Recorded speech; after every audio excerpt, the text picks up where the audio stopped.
What if the monsters attacking Elbaf were never the real threat? Because in One Piece episode 1173, the situation becomes even more terrifying. The Knights of God have started putting their plan into motion, the children of Elbaf are in danger, and Loki's condition is becoming critical. But there is something much bigger hiding behind all of this. The Knights of God aren't simply attacking Elbaf, they're playing a game, and the prize could be the future of the entire giant race. After the terrifying events of the previous episode, chaos has spread throughout Elbaf. The monsters created from the children's deepest fears continue attacking, and this isn't random. The Knights of God have deliberately created a situation where the people of Elbaf are forced into panic. The children are especially important.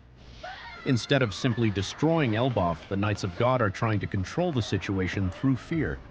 And that's what makes their plans so dangerous, because when an entire population is terrified, they become much easier to manipulate. This is where the Knights of God become even more frightening.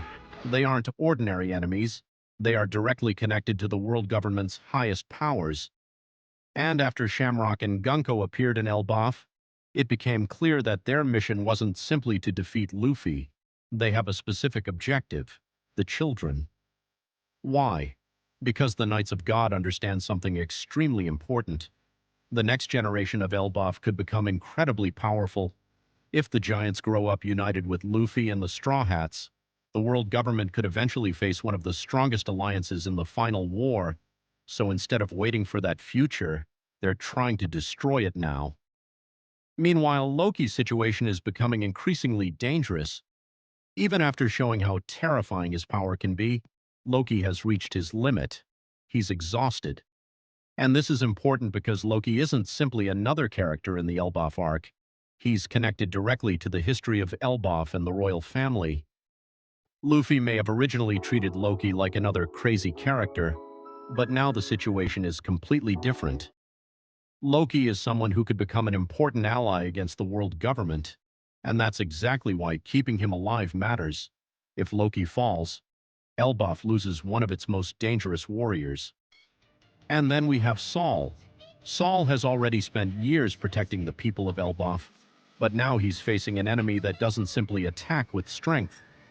The Knights of God are attacking through fear and manipulation. The children are surrounded by danger, and Saul is desperately trying to protect them. This is one of the most important themes of the Elbaf arc. The old generation is protecting the next generation. Saul represents the people who survived the tragedies of the past. The children represent the future, and the Knights of God are trying to control that future. That's why this battle is much bigger than just another fight. But here's where things become really interesting. I don't think the Knights of God came to Elbaf simply to defeat the giants. Their strategy is much smarter. First, create fear, then separate the people, then use the children as leverage, and finally, force Elbaf to surrender. Because imagine the world government controlling the giants without needing to defeat every single warrior. They wouldn't need to destroy Elbaf. They would simply need to make the giants believe that resistance is impossible. And that's exactly what makes the Knights of God so dangerous. They're fighting psychologically, not just physically. But there is one problem with their plan: Monkey D. Luffy. Because Luffy has never been someone who accepts the idea of surrender, and Elbaf is slowly becoming one of the most important locations in his journey. The giants already respect Nika. They already have a connection to the idea of liberation, and if Luffy manages to unite the giants, the Knights of God could accidentally create the exact alliance the world government fears most. So episode 1173 may look like another battle in Elbaf, but underneath the action, something much bigger is happening. The Knights of God are testing Elbaf. They're testing its warriors, they're testing its children, and most importantly, they're testing Luffy. Because if Luffy defeats them and frees Elbaf from their control, the final war may have just gained one of its most powerful armies. So what do you think? Are the Knights of God trying to conquer Elbaf? Or are they preparing Elbaf for the final war?